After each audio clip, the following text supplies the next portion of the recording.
मैं गलती कर रहा हूं, लेकिन आपको यह समझाने के लिए कि ऐसे ही होता है भाई एग्जाम में गलती। आप बोलोगे सर 14 था, आंसर नहीं आया है। अरे भाई हाइड्रोजन को भी तो काउंट कर लो, यहां पे हाइड्रोजन्स भी है। तो यहां पर फिलहाल के लिए मैं डी और एफ को इरेज कर सकता हूं, लेकिन याद रखना केमिकल बॉन्डिंग में ये जरूर आपको कंसीडर करना होगा। साइज ऑफ एटॉम्स जितने बढ़ेंगे बॉन्ड लेंथ भी उतना बढ़ेगा, सिंपल।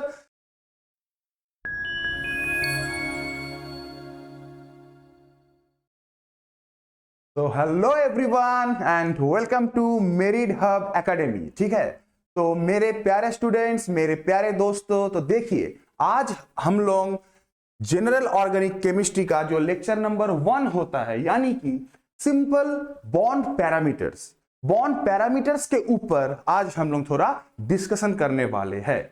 लेकिन डिस्कशन कैसे होगा सर? डिस्कशन होगा कॉन्सेप्ट बिल्डिंग। आप यहां पे ध्यान दीजिए, डिस्कशन यहां पे जरूर होगा concept building with practice problem. इसका मतलब कॉन्सेप्ट बिल्डिंग भी होगा और उसके पैरेलली हम प्रैक्टिस प्रॉब्लम सॉल्व करते हुए एकदम चीजों को बारीकी से समझ लेंगे, परख लेंगे और एग्जामिनेशन के लिए तैयार हो जाएंगे। तो ठीक है, जल्दी से इस वीडियो का जो लिंक है आप अपने दोस्तों के साथ शेयर कर दीजिए। बहुत सारे स्टूडेंट्स एक साथ जुड़ जाइए और आज का जो जनरल ऑर्गेनिक केमिस्ट्री का जो वीडियो है उसका मजा लीजिए। तो मैं सौर्यवान सर, ठीक है, मैं आईआईटी खड़गपुर से मास्टर्स किया हूं और ग्रेजुएशन में मैं गोल्ड मेडलिस्ट था। तो चलिए स्टार्ट करते हैं आज का लेक्चर। देखिए, तो आज हम लोग पहला जो टॉपिक सीखेंगे वो है हाइब्रिडाइजेशन। ठीक है, तो हाइब्रिडाइजेशन क्या होता है? देखिए, इनऑर्गेनिक केमिस्ट्री में जो केमिकल बॉन्डिंग चैप्टर है ना, उस केमिकल बॉन्डिंग चैप्टर में डिटेल्स में आपको हाइब्रिडाइजेशन सिखाया जाएगा। लेकिन जनरल ऑर्गेनिक केमिस्ट्री में आपको एक हाइब्रिडाइजेशन का बेसिक जो कॉन्सेप्ट होता है वो मैं आपको एक थोड़ा पहले आपको कॉन्सेप्ट डेवलप करवा देता हूं। देखिए, तो हाइब्रिडाइजेशन होता है अ प्रोसेस ऑफ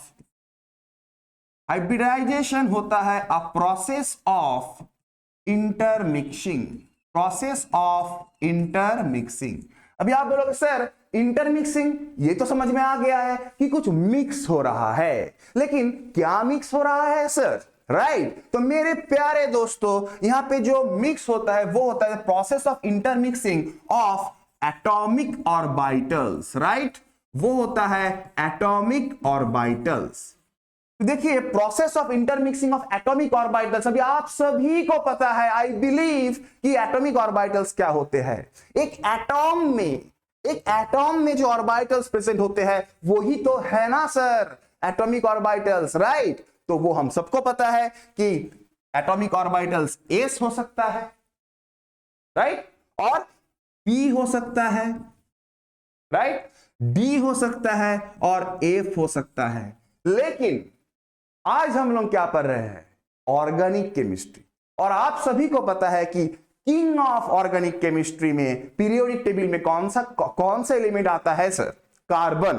तो कार्बन में तो डी और एफ ऑर्बिटल प्रेजेंट ही नहीं है ना, तो हम सिर्फ और सिर्फ एस और पी ऑर्बिटल को लेके ही बातचीत करेंगे। तो यहां पर फिलहाल के लिए मैं डी और एफ को इरेज कर सकता हूं, लेकिन याद रखना केमिकल बॉन्डिंग में ये जरूर आपको कंसीडर करना होगा। तो चलिए, a process of intermixing of atomic orbitals, ठीक है, particularly S and P orbital. ठीक है, तो चलिए, ये तो समझ में आ गया कि सर एस और पी ऑर्बिटल्स इंटरमिक्सिंग होंगे। अभी आपको पता है कि पी ऑर्बिटल्स कितने होते हैं? पी ऑर्बिटल्स तो 3 टाइप के होते हैं, राइट। एक है आपके px ऑर्बिटल, एक है py orbital and the last one is pz orbital, है ना। तो देखिए, ये है एक प्रोसेस जो कि एटॉमिक ऑर्बिटल्स को इंटरमिक्स करते हैं और इंटरमिक्सिंग करके हमें क्या मिलते हैं सर? Hybrid orbitals. क्या मिलते हैं? यहां पे मिल जाते हैं हमें हाइब्रिड ऑर्बिटल्स। और ये जो प्रोसेस है, इस प्रोसेस का ही नाम होता है hybridisation.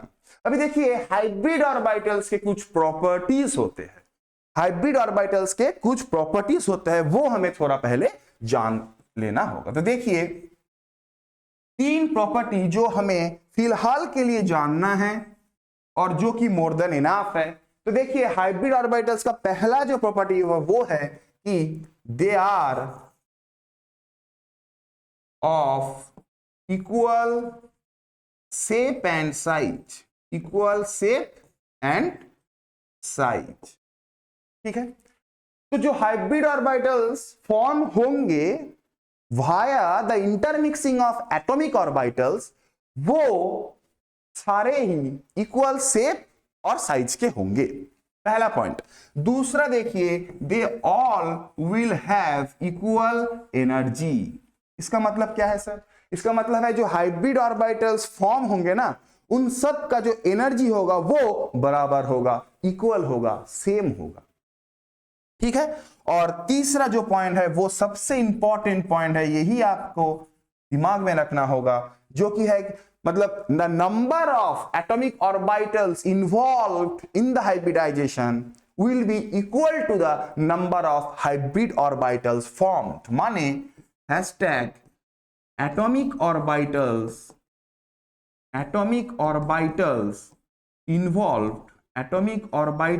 involved is equals to hybrid, hashtag hybrid orbitals formed, hybrid orbitals formed। ठीक है, तो यह है सबसे इंपॉर्टेंट वाला पॉइंट, जो कि है मतलब जितने number of atomic orbitals involved होंगे, ठीक उतने ही हाइब्रिड ऑर्बिटल्स भी फॉर्म्ड होंगे। ठीक है, तो चलिए आगे बढ़ते हैं। यहां पे देखिए, थोड़ा एक रफ टेबल मैं आपके सामने दिखाना चाहता हूं। तो रफ टेबल में यहां पे मैं लिख रहा हूं कि देखिए एटॉमिक ऑर्बिटल्स, ठीक है, यहां पे मैं लिख रहा हूं एटॉमिक ऑर्बिटल्स। ओके, ठीक है। अच्छा, यहां पे देखिए ज्योमेट्री,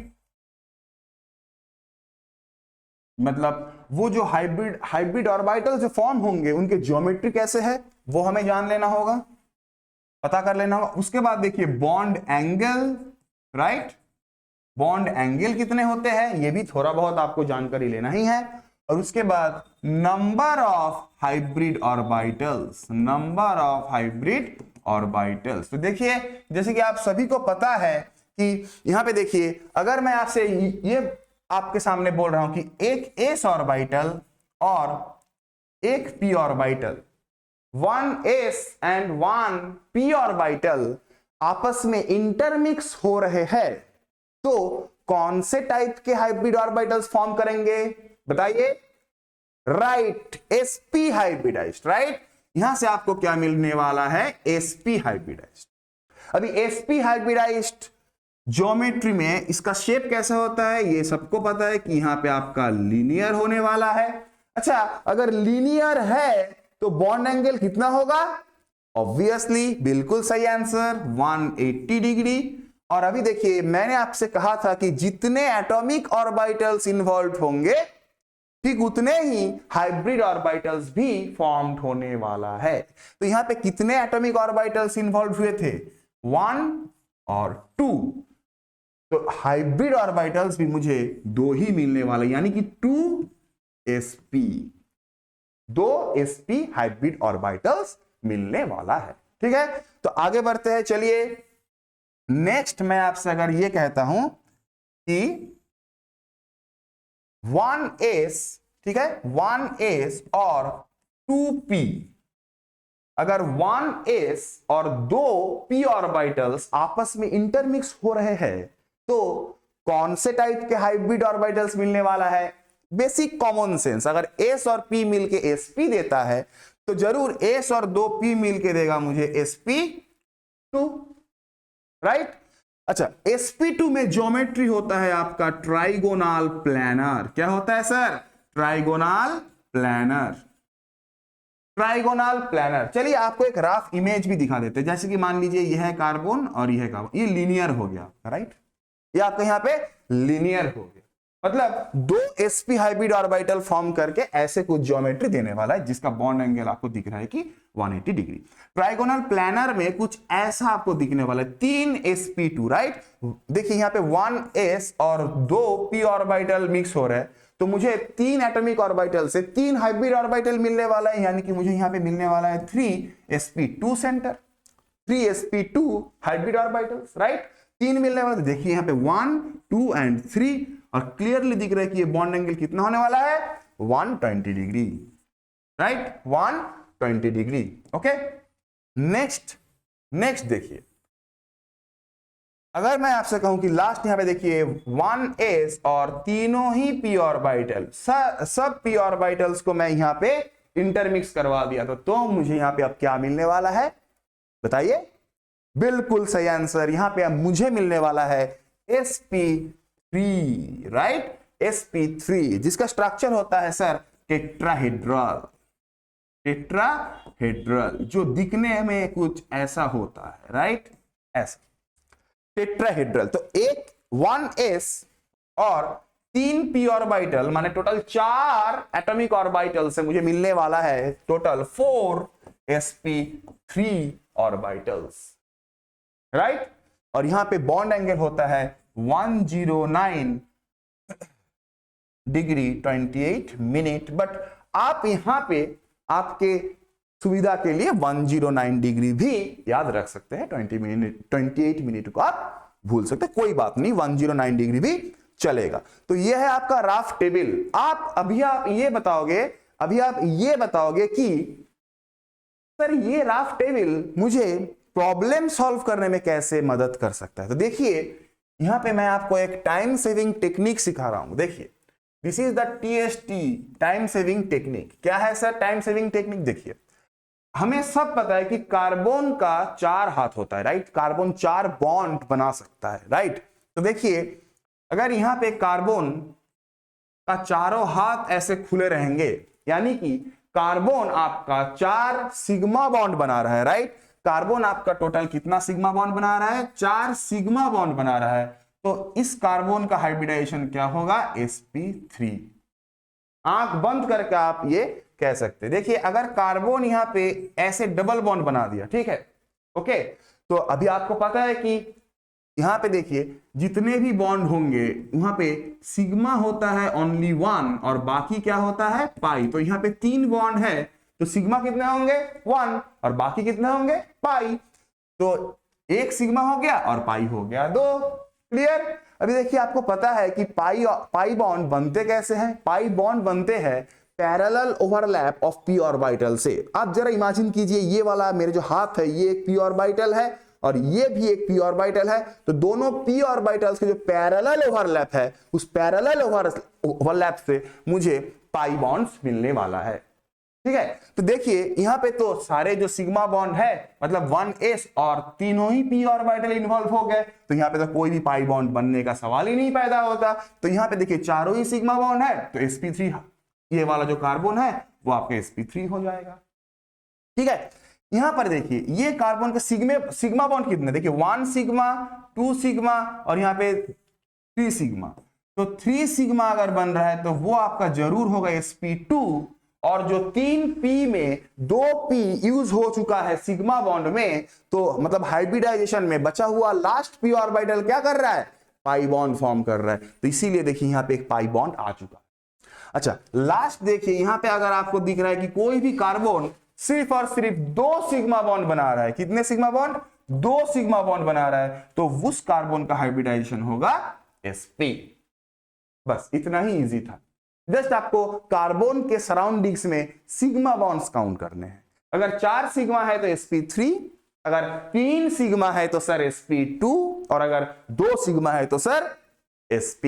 इतना ही इजी था। अभी चलिए थोड़ा प्रैक्टिस प्रॉब्लम पे चलते हैं। तो देखिए पहला सवाल आपके स्क्रीन पे, पहले आप खुद कोशिश कीजिए, वीडियो को पॉज कीजिए, सवाल को देखिए, आंसर पहले आप खुद ट्राई कीजिए, उसके बाद आप वीडियो प्ले करके वापस देखिए और जरूर कमेंट सेक्शन में आंसर जरूर बताएं। तो देखिए पहला question, each carbon atom in benzene is in the state of hybridization. देखिए बेंजीन का जो स्ट्रक्चर होता है सर वो कुछ इस तरीके का होता है। सबके साथ क्या है, एक हाइड्रोजन, राइट। तो यहां पे फॉर्मूला क्या हुआ, कार्बन 1 2 3 4 5 6 C6 और हाइड्रोजन कितने हुए सर 1 2 3 4 5 6। देखिए फॉर्मूला से कुछ मतलब नहीं है, मुझे कार्बन का हाइब्रिडाइजेशन पूछा है, ईच ऑफ द कार्बन, सबका। तो देखिए जरूर सबका सेम ही होगा, इसीलिए 4 ऑप्शन दे रखे। चलिए देखते हैं। अच्छा मान लीजिए इस कार्बन के मैं बात कर रहा हूं, ठीक है। तो इस कार्बन ने कितने सिग्मा बॉन्ड बना रखा है वो मुझे चाहिए, सिग्मा बॉन्ड। ओके तो देखिए ये हो गया एक सिग्मा बॉन्ड, ये हो गया दूसरा सिग्मा बॉन्ड, और इस तरफ 2 बॉन्ड है जिनमें से एक जरूर होगा सिग्मा बॉन्ड, तो मैं इसको मान लेता हूं सिग्मा बॉन्ड। तो कितने सिग्मा बॉन्ड बनाए हैं सर 1 2 3 सिग्मा बॉन्ड बना के रखा है। चलिए तो वापस चलते हैं लास्ट स्लाइड पे। यहां पे क्या लिखा था मैंने, 3 सिग्मा बॉन्ड अगर बन रहा है तो उस कार्बन का हाइब्रिडाइजेशन क्या होता है सर, बोल दीजिए सर। उस कार्बन का हाइब्रिडाइजेशन होता है sp2। चलिए तो जरूर ये वाला होगा आपका sp2, और सब कार्बन में देखिए 1 2 3 1 2 3 1 2 3 1 2 3, तो सब कार्बन क्या होगा sp2 हाइब्रिडाइज्ड। यानी कि कौन सा ऑप्शन सही है, कमेंट सेक्शन में कितना आंसर सही आया है। Option B will be the right answer, that is sp2। आगे बढ़े, इतना ही इजी सवाल है और आप बिलीव नहीं करोगे ये सब क्वेश्चंस PYQ है।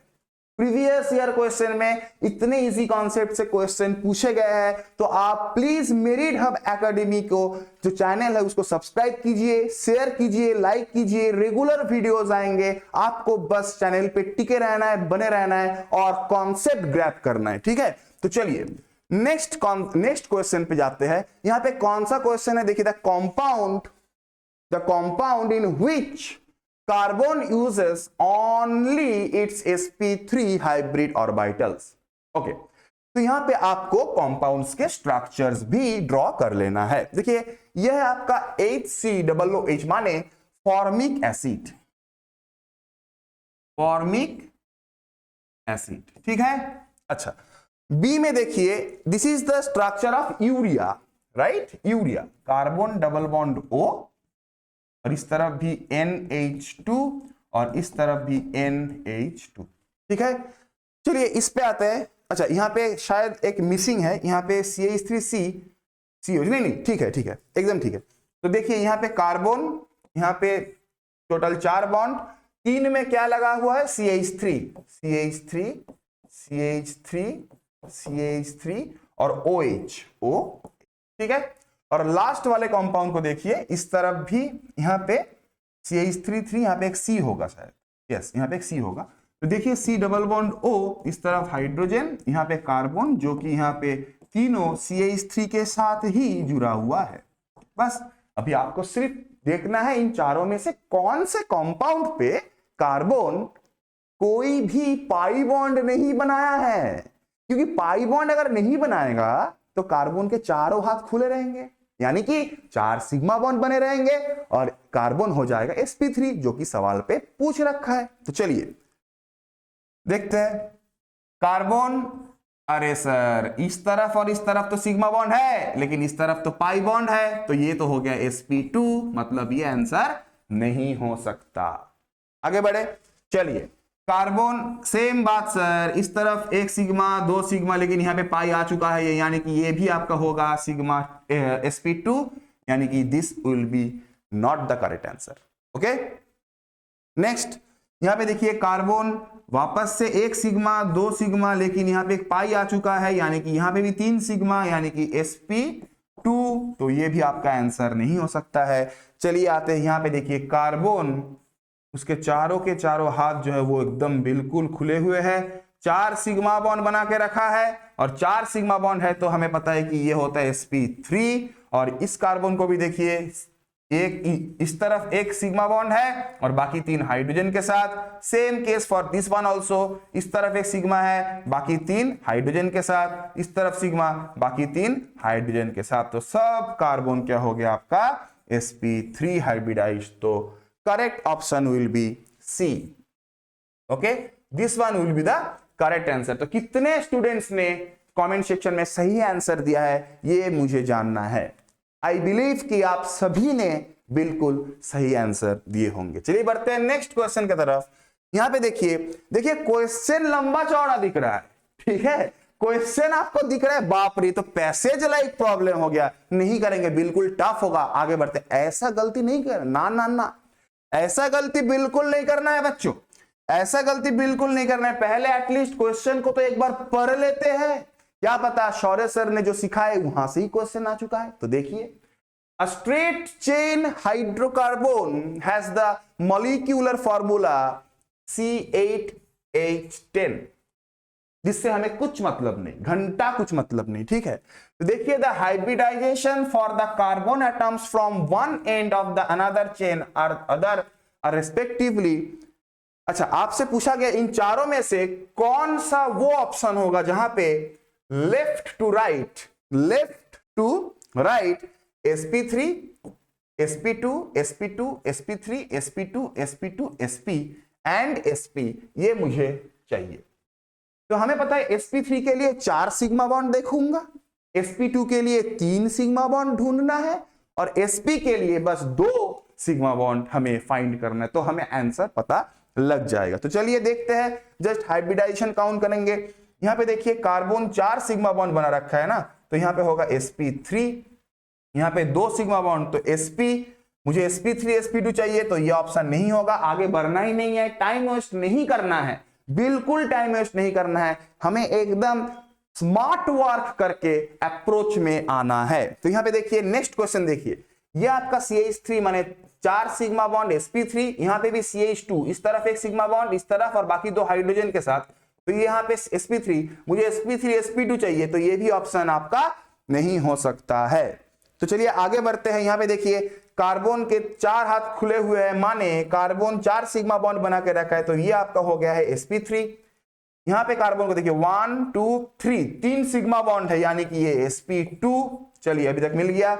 यहां पर भी देखिए कार्बन 1 2 3, 3 सिग्मा बॉन्ड है, तो sp2, ठीक है। यहां पे कार्बन को देखिए चारों हाथ खुले हुए, देखिए 1 सिग्मा 2 सिग्मा और दोनों हाइड्रोजन, तो ये आपका हो गया sp3।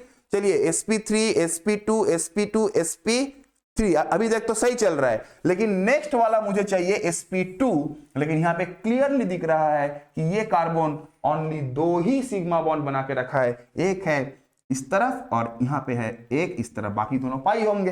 तो यहां पे 2 सिग्मा है, माने ये हो गया sp, माने ये भी आपका आंसर नहीं हो सकता। तो only answer left, that is option D, और वो होगा ही होगा।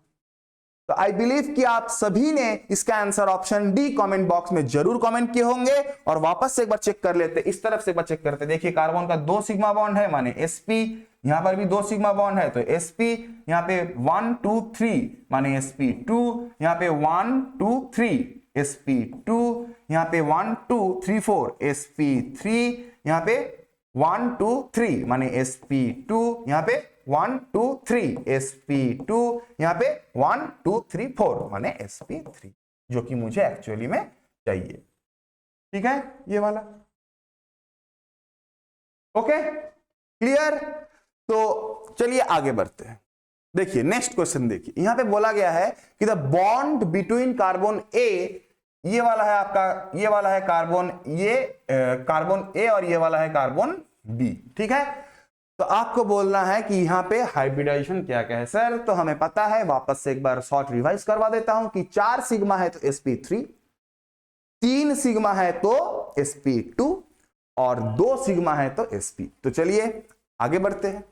यहां पे कार्बन को देखिए, एक सिग्मा इस तरफ बना के रखा है, और इन तीनों बॉन्ड में सिग्मा तो एक ही होगा, सर ने बोले थे। तो यहां पे और तो टोटल सिग्मा कितने हुए, 2, माने ये क्या होगा sp। चलिए इस तरफ आता है, एक सिग्मा इस तरफ हो गया, दोनों में से एक सिग्मा होगा, और हाइड्रोजन के साथ एक सिग्मा करा है, तो जो टोटल 3 सिग्मा, तो ये आपका हो गया sp2। तो आंसर होगा sp sp2, माने option C, sp and sp2।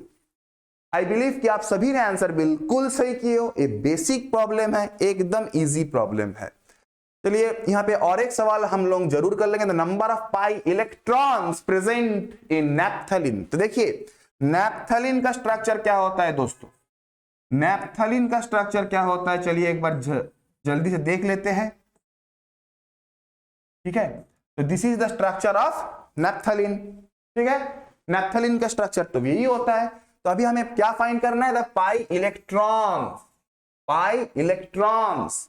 ठीक है, पाई बॉन्ड्स नहीं, पाई इलेक्ट्रॉन्स, मतलब पहले पाई बॉन्ड फाइंड करो और एक बॉन्ड में कितना इलेक्ट्रॉन है, चाहे सिग्मा हो कि पाई हो, 2 ही इलेक्ट्रॉन होते हैं, तो मल्टीप्लाई विथ 2। यही आपका टाइम सेविंग टेक्निक। तो देखिए पाई बॉन्ड्स कितने हैं सर, पाई बॉन्ड्स, चलिए पाई बॉन्ड्स फाइंड करते हैं। ठीक है, तो this is your first pi bond, second, third, fourth and fifth. Total pi bond कितने आए हैं सर, 5, और एक बॉन्ड में कितना इलेक्ट्रॉन सर, 2, मल्टीप्लाई कर दो 5 इंटू 2 10, तो आपका करेक्ट आंसर है सी, ऑप्शन सी। ठीक है, आप सभी ने जरूर कमेंट बॉक्स पे एकदम सही आंसर कमेंट किए होंगे, तो answer C is the correct answer. चलिए आगे बढ़ते हैं। Next question, the number of sigma bonds, the number of sigma bonds in orthoxylene, the number of sigma bonds in orthoxylene. तो देखिए ऑर्थोजाइलिन ऐसे मतलब नाम से अगर आप घबरा रहे हो तो आपको कुछ स्ट्रक्चर्स के तो ट्रायल नेम मतलब निक नेम वो आपको जानना ही होगा। तो देखिए ऑर्थोजाइलिन का जो स्ट्रक्चर है वो है यहां पे CH3, और इसके रेस्पेक्ट पे इस पोजीशन को हम लोग कहते हैं ऑर्थो, इस पोजीशन को मेटा और इसको पैरा। तो हमें ऑर्थो पूछा गया है, तो दिस इज योर ऑर्थोजाइलिन। अभी यहां पे पूछ रखा है कि number of sigma bonds, number of sigma bonds. तो देखिए यहां पे सब पूरे स्ट्रक्चर को मैं खुल के ड्रॉ कर रहा हूं। CH3 है तो हाइड्रोजन हाइड्रोजन हाइड्रोजन, यहां पर भी CH3 है तो हाइड्रोजन हाइड्रोजन और हाइड्रोजन। तो चलिए सिग्मा बॉन्ड काउंट कर लेते हैं। Now it's time to count the sigma bonds. यहां से स्टार्ट कर, देखिए 1 2 3 4 5 6 7 8 9 10 11 12 13 14। ओके, चलिए एक बार वापस से काउंट कर लेते हैं। The number of sigma bonds in ऑर्थोजाइलिन is, okay, तो यहां पे देख लेते हैं। देखिए 1 2 3 4 5 6 7 8 9 10 11 12 13 14। इसका आंसर तो 14 आना चाहिए, लेकिन ऑप्शन में क्या क्या है देखिए 6 9 12 18। ओके 6 9 12 18। चलिए स्टूडेंट्स वापस से एक बार काउंट करते हैं। ठीक है, वापस से एक बार काउंट करके देख लेते हैं, स्ट्रक्चर को एकदम आराम से बनाते हैं। ठीक है, ये आपका हो गया है CH3 यहां पे, ठीक है, और ऑर्थो पोजीशन पे जाइलिन ऐसे। ठीक है, चलिए अभी काउंट करना है। ओके, चलिए यहां पे आपका है 1 2 3 4, ओके 5 6 7, ओके 1 2 3 4 5 6 7 8, ओके 8 1 2 3 4 5 6 7 8 9 10 11 12 13 14। चलिए इसका आंसर तो 14 ही होगा। तो number of sigma bonds, number of sigma bonds यहां पे आपका क्या होगा 14। शायद ऑप्शंस कुछ प्रॉब्लमेटिक है, ऑप्शंस में शायद कुछ चेंज होना चाहिए था, तो लेकिन यहां पे आपका करेक्ट आंसर जो है number of sigma bonds that will be 14। ठीक है, नंबर ऑफ सिग्मा बॉन्ड क्या होगा 14। तो ऑर्थोजाइलिन का स्ट्रक्चर तो यही वाला है, ऑर्थोजाइलिन का स्ट्रक्चर। ठीक है, तो उसके रेस्पेक्ट पे आपका सिग्मा बॉन्ड्स कितने हो रहे हैं, 2 बार काउंट किया हमने। तो यहाँ पे अच्छा ठीक है, यहाँ पे देखिए गलती कैसे होता है। देखिए मैं गलती करके आपको समझा रहा हूं, ध्यान देना बच्चों, ऐसे ही आप गलती करके आओगे। तो ये एक ट्रिक था।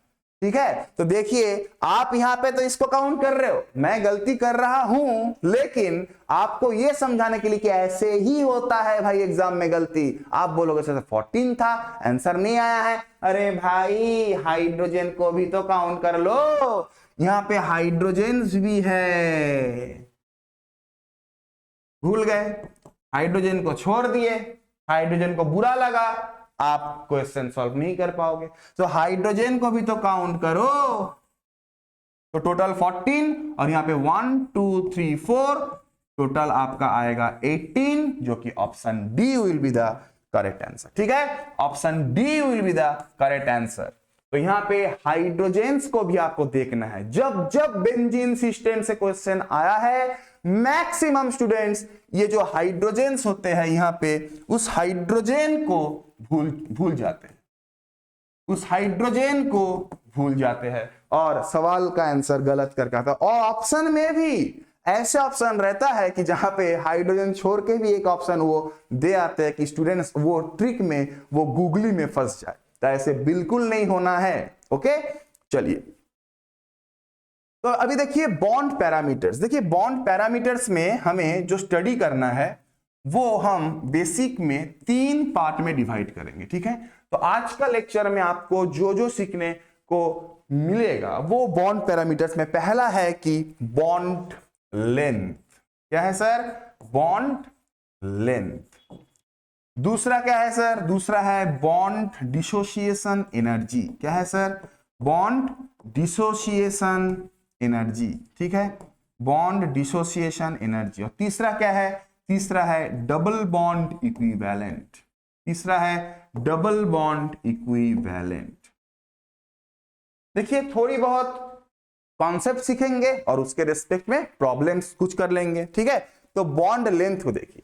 देखिए बॉन्ड लेंथ, बॉन्ड लेंथ को हम लोग ऑर्गेनिक केमिस्ट्री में मैक्सिमम टाइम एंगस्ट्रॉम या तो पिकोमीटर्स यूनिट में रिप्रेजेंट करते हैं, या तो एंगस्ट्रॉम या तो पिकोमीटर। अभी एक बार देख लेते हैं सर कि बॉन्ड लेंथ होता क्या है। देखिए जब कोई भी एक डायटोमिक मॉलिक्यूल, ठीक है, कोवालेंट बॉन्ड में जुड़ा हुआ होगा, मतलब कोवालेंटली बॉन्डेड कंडीशन में रहता है, तब उन दोनों एटॉम्स के न्यूक्लियस के बीच में इंटरन्यूक्लियस डिस्टेंस को इक्विलिब्रियम कंडीशन में हम लोग कहते हैं बॉन्ड लेंथ।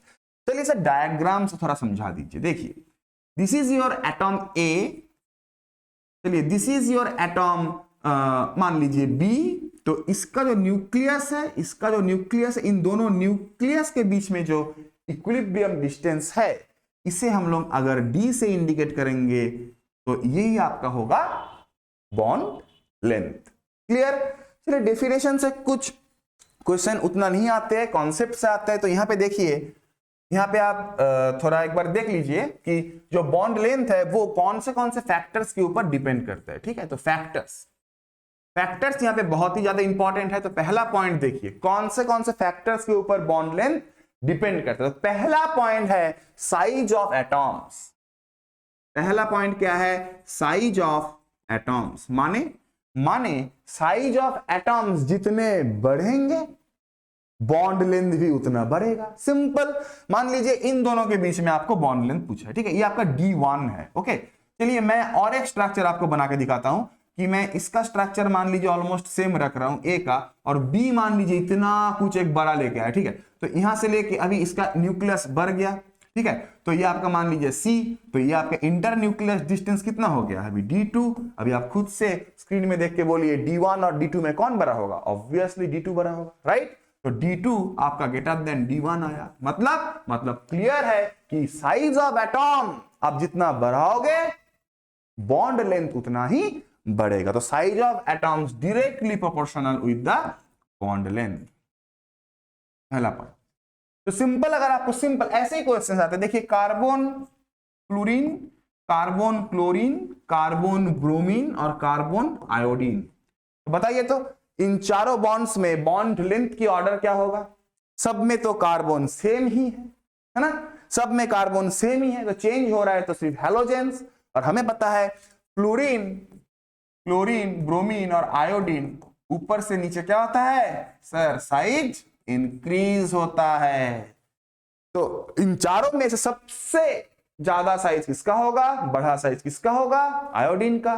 तो साइज ऑफ एटॉम्स बढ़ रहा है, बॉन्ड लेंथ बढ़ेगा, तो सबसे ज्यादा बॉन्ड लेंथ होगा। ठीक है, ठीक इसी तरह कार्बन ऑक्सीजन और कार्बन सल्फर में किसका बॉन्ड लेंथ ज्यादा होगा? कार्बन सल्फर का। ठीक है, ठीक इसी तरह कार्बन नाइट्रोजन और कार्बन फास्फोरस में किसका बॉन्ड ज्यादा होगा? कार्बन फास्फोरस का। क्यों? क्योंकि कार्बन तो दोनों में ही सेम है, लेकिन सल्फर की साइज ऑक्सीजन से ज्यादा है, फास्फोरस की साइज नाइट्रोजन से ज्यादा है, इसलिए। ठीक है, चलिए सेकेंड फैक्टर देखते हैं जो कि है बॉन्ड मल्टीप्लिसिटी।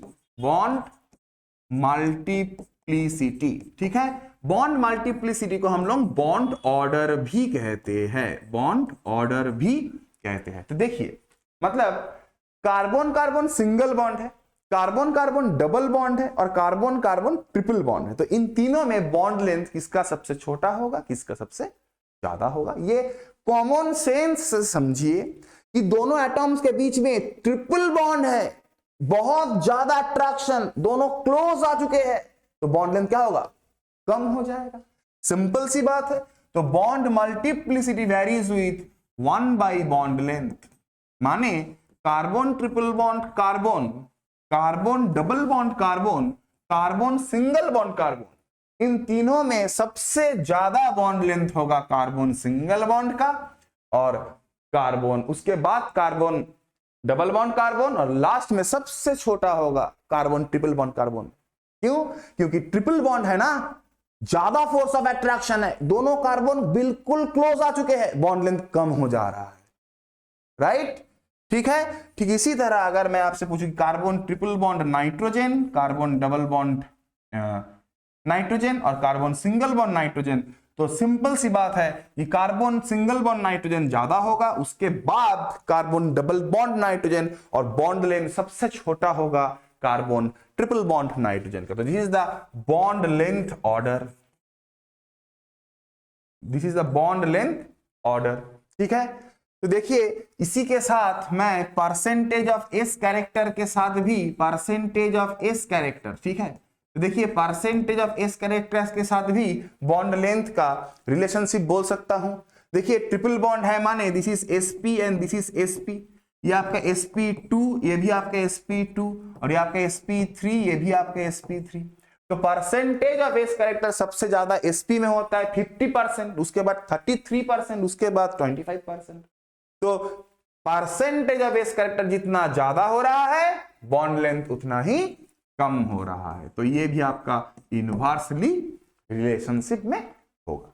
ठीक है, चलिए कुछ प्रैक्टिस प्रॉब्लम आपको मैं यहां पे शो करता हूं। तो देखिए this is NH2, this is OH। चलिए बताइए कि ये वाला बॉन्ड और ये वाला बॉन्ड, ये आपका है bond 1 and this is bond 2। तो आप मुझे बताइए कि कौन सा वाला बॉन्ड ज्यादा लॉन्गर होगा, बताइए तो। कैसे करेंगे, कौन सा पॉइंट से करेंगे? सर इजी है, साइज ऑफ एटॉम्स। हमें पता है कि size of atoms, size of atoms directly proportional with the bond length. चलिए यहां पे कार्बन नाइट्रोजन और कार्बन ऑक्सीजन को लेके बात हो रहा है, दोनों में ही कार्बन फिक्स्ड है, दोनों में ही कार्बन फिक्स्ड है। तो जब बोरोन, कार्बन, नाइट्रोजन, ऑक्सीजन इस तरह पीरियोडिक टेबल में कोई भी पीरियड में लेफ्ट से हम लोग राइट में जाते हैं तो साइज डिक्रीज होता है सर, साइज डिक्रीज होता है, यानी कि ऑक्सीजन का जो साइज है वो नाइट्रोजन से छोटा है, यानी कि नाइट्रोजन ऑक्सीजन, नाइट्रोजन का साइज ऑक्सीजन से बड़ा है। तो जरूर कार्बन नाइट्रोजन का जो बॉन्ड लेंथ होगा वो कार्बन ऑक्सीजन से ज्यादा होगा। तो हम बोल सकते हैं कि bond 1 is greater than bond 2। Easy है बॉन्ड लेंथ ऑर्डर। ठीक है, तो ऐसे ही क्वेश्चंस आपसे पूछे जा सकते हैं। कुछ क्वेश्चंस हाइब्रिडाइजेशन के कॉन्सेप्ट से भी पूछे जा सकते हैं।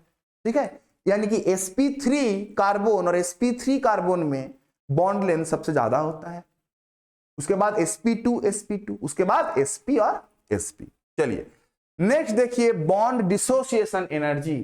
ठीक है, बॉन्ड डिसोसिएशन एनर्जी मतलब अभी हम लोग बॉन्ड बनाए हैं, अभी उसे तोड़ देंगे। ठीक है, तो देखिए बॉन्ड डिसोसिएशन एनर्जी को हम लोग जनरली किलो जूल पर मोल और हम लोग किलो कैलोरी पर मोल, ये जो यूनिट होता है ना, इस यूनिट से हम लोग रिप्रेजेंट करते हैं। ओके, तो देखिए यहाँ पे बॉन्ड डिसोसिएशन एनर्जी का कुछ फैक्टर्स हम लोग यहाँ पे फाइंड कर लेंगे, ठीक है। Factors affecting the bond dissociation energy. पहली बात, सिंपल कॉन्सेप्ट, आप सभी ने बचपन में वो स्टोरी तो पढ़ा ही होगा कि वो जो सबको एक एक लकड़ी दे दिया है, वो इजीली तोड़ दिया है। एक लकड़ी था ना तो इजीली तोड़ दिया, लेकिन जब एक साथ 5-6 लकड़ी को बांध के दिया गया है तो तोड़ नहीं पाया है ना। तो इसका मतलब क्या है?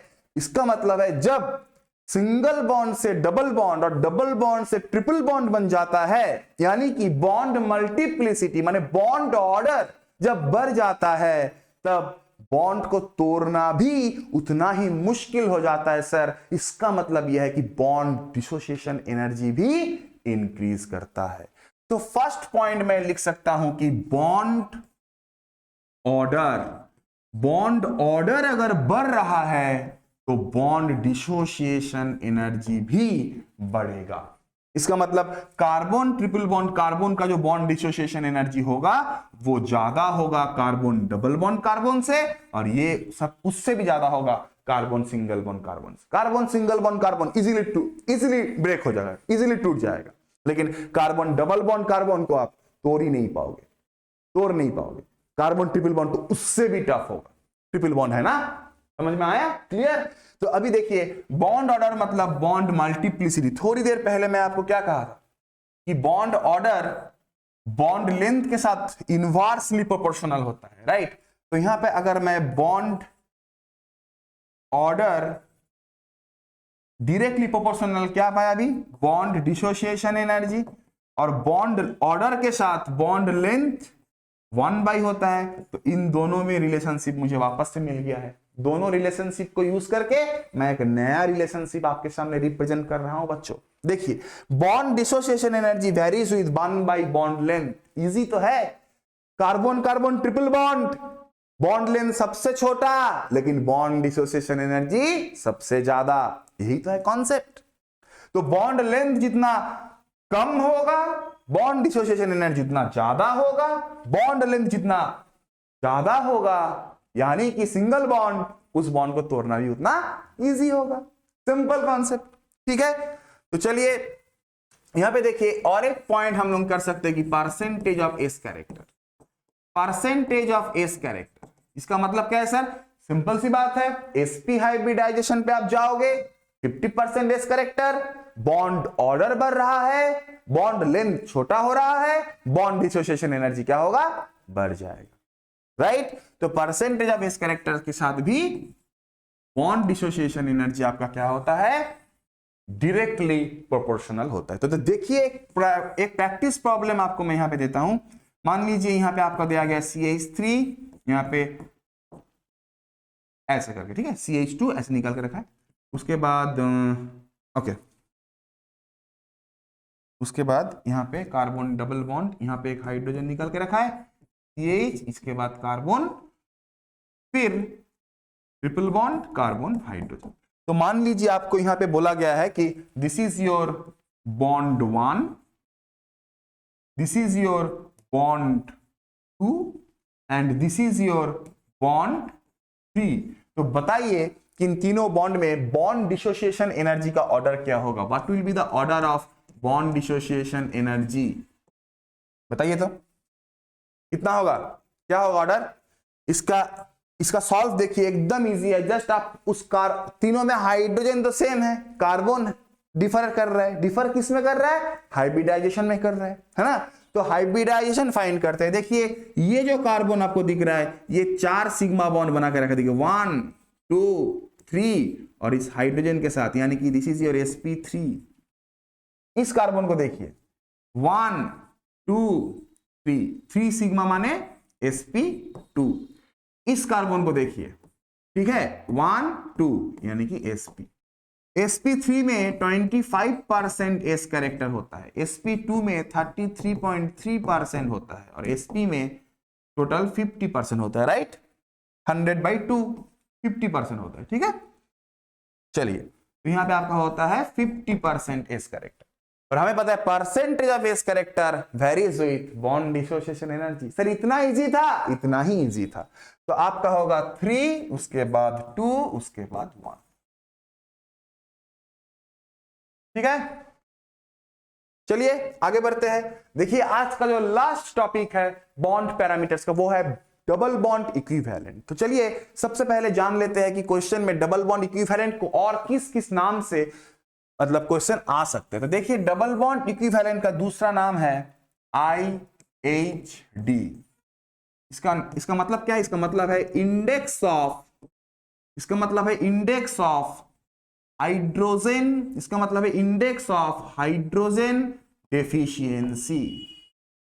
इस नाम से इसको बहुत एग्जाम में पूछे जा चुके हैं, ठीक है, बहुत सारे क्वेश्चन में पूछे जा चुके। और क्या दूसरा नाम देखिए, इसको हम लोग कहते हैं डिग्री ऑफ अनसैचुरेशन।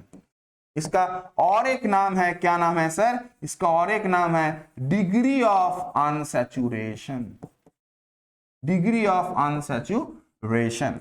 ठीक है, ये वाला एक हो गया और ये वाला एक हो गया। तो यहां पे आपको ये वाला नाम और ये वाला तो आपको याद रखना ही है। तीनों ही एक ही चीज है, सेम चीज को रिप्रेजेंट करते हैं, बट अलग अलग नाम से क्वेश्चन में इसको पूछे जा चुके। तो देखिए मैं आपको यहां पे बताता हूं कि ये रिप्रेजेंट क्या करता है। तो देखिए आपको याद रखना है सोडार। सोडार का मतलब क्या है कि sum of pi bonds and ring. ठीक है, सोडार, ठीक है, sum of pi bonds and ring. माने एक कंपाउंड में अगर स्ट्रक्चर दे दिया गया है तो उस कंपाउंड में पाई बॉन्ड्स कितने हैं और रिंग सिस्टम कितने हैं। एक एक पाई बॉन्ड के लिए एक काउंट कीजिए और रिंग के लिए भी एक काउंट कीजिए। तो देखिए स्ट्रक्चर के थ्रू अगर आपसे पूछे जाए, अगर यहां पे स्ट्रक्चर के थ्रू पूछे जाए तो मान लीजिए आपको यहां पे दे दिया गया है कुछ स्ट्रक्चर जो कि है ऐसा। देखिए तो आप मुझे बताइए तो यहां पे डबल बॉन्ड इक्विवेलेंट कितने होंगे। पहले हम लोग पाई बॉन्ड चेक करते हैं। सर पाई बॉन्ड कितने हैं सर? चलो काउंट करते हैं। 1 2 3 4 5 6 7। पाई बॉन्ड कितने हैं? 7। और सर रिंग कितने हैं? रिंग कितने दिख रहे हैं आपको बताइए तो। ये जो एक रिंग दिख रहा है यहाँ पे, ठीक है, ये वाला एक रिंग है और ये वाला एक रिंग है। टोटल रिंग कितना हुआ? 2। तो टोटल डबल बॉन्ड इक्विवेलेंट कितने होंगे सर? 7 और 2 कितने होंगे? 9। क्लियर एकदम। चलिए और एक प्रैक्टिस प्रॉब्लम कर लेते हैं स्ट्रक्चर रिलेटेड। ठीक है, मान लीजिए आपको यहां पे दे रखा है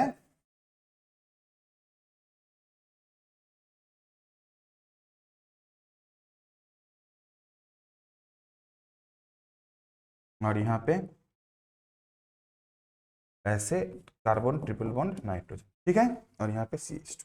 तो बताइए यहाँ पे क्या होगा? यहाँ पे कितने होंगे? पहले हमें क्या देखना है सर? पाई बॉन्ड देखने हैं। चलिए पाई बॉन्ड देखते हैं।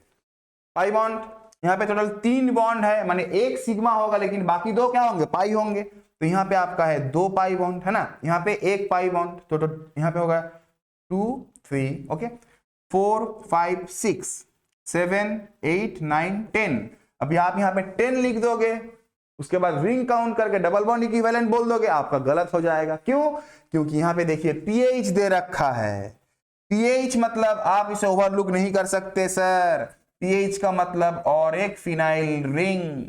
तो यहाँ पे वापस से आपको आ गया है और 3, राइट, पाई बॉन्ड। तो टोटल हो गया 1 2 3 4 5 6 7 8 9 10 11 12 13। तो यहाँ पे टोटल और 3 होगा 3। अभी और रिंग कितने हैं काउंट कर लेते। चलिए रिंग कितने हैं सर? 1 2 3, टोटल 3। तो टोटल डबल बॉन्ड इक्विवेलेंट कितने होंगे? 13 + 3 यानी कि 16। क्लियर। लेकिन अगर आपको स्ट्रक्चर ना देकर मॉलिक्यूलर फॉर्मूला, अगर स्ट्रक्चर ना देकर मॉलिक्यूलर फॉर्मूला आपको दिया जाए तो मॉलिक्यूलर फॉर्मूला से भी हम लोग डबल बॉन्ड इक्विवेलेंट कर सकते हैं, कैलकुलेट कर सकते हैं। तो देखिए इसका फॉर्मूला है C+1 - H/2 - X/2 + N/2। ठीक है, जहां पे C क्या है? Number of carbon in the formula, H number of hydrogen in the formula, X number of halogens in the formula. ये आपका हैलोजेंस है, ठीक है, हेलोजेन्स है। अच्छा, n number of nitrogen in the formula, nitrogen atoms in the formula. Oxygen के ऊपर double bond equivalent depend नहीं करता। ठीक है, तो चलिए यहाँ पे और कुछ प्रॉब्लम्स कर लेते हैं। मान लीजिए आपको यहाँ पे दे रखा है C6H6, क्या होगा डबल बॉन्ड इक्विवेलेंट, काउंट एक बार काउंट कीजिए, कार्बन +1 माइनस H/2, H कितना है 6/2, कितने हुए 7 - 3 यानी कि 4। इसका एप्लीकेशन क्या है, 4 मतलब क्या है, 4 मतलब मैं ये बोल सकता हूं या तो 4 डबल बॉन्ड हो सकते हैं, या तो एक रिंग और 3 डबल बॉन्ड हो सकते हैं। ऐसे करके हम परमुटेशन कॉम्बिनेशन कर सकते हैं। देखिए और एक स्ट्रक्चर देखिए C3H4, चलिए इसका एक बार काउंट करके बताइए तो कितना होगा, 3 + 1 माइनस H/2 माने 4/2 यानी कि 4 - 2 यानी कि 2। तो मैं बोल सकता हूं कि सर या तो यहाँ पे 2 डबल बॉन्ड है या तो यहाँ पे 2 रिंग है। ऐसे करके हम लोग पॉसिबिलिटीज को फाइंड कर सकते हैं। चलिए और एक क्वेश्चन कर लेते हैं, C5H5 नाइट्रोजन। चलिए इसका एक बार फाइंड करके देखते हैं। चलिए 5 + 1 माइनस H/2, 5/2 नाइट्रोजन के लिए प्लस होता है, नाइट्रोजन कितने हैं 1 है, एक ही है तो 1/2। तो देखिए कितना हुआ, 5 + 1 कितना हुआ 6 - 2.5 प्लस 0.5, तो -2.5 प्लस 0.5 माने -2 हो गया, तो 6 - 2 कितना होगा 4। तो ऐसे भी क्वेश्चंस, डायरेक्ट क्वेश्चंस आपको पूछे जा सकते हैं, या तो स्टीरियोकेमिस्ट्री के साथ लिंक करके आपको क्वेश्चंस पूछे जा सकते हैं। ठीक है, तो thank you everyone and happy learning. Okay, and बहुत बहुत शुभकामनाएं एंड हैप्पी न्यू ईयर। उम्मीद करता हूं कि इस साल आपका बहुत अच्छे गुजरे। ठीक है, happy new year, take care of your family and also yourself. तो आज का लेक्चर हम लोग यहीं पे खत्म करते हैं। Thank you and happy learning.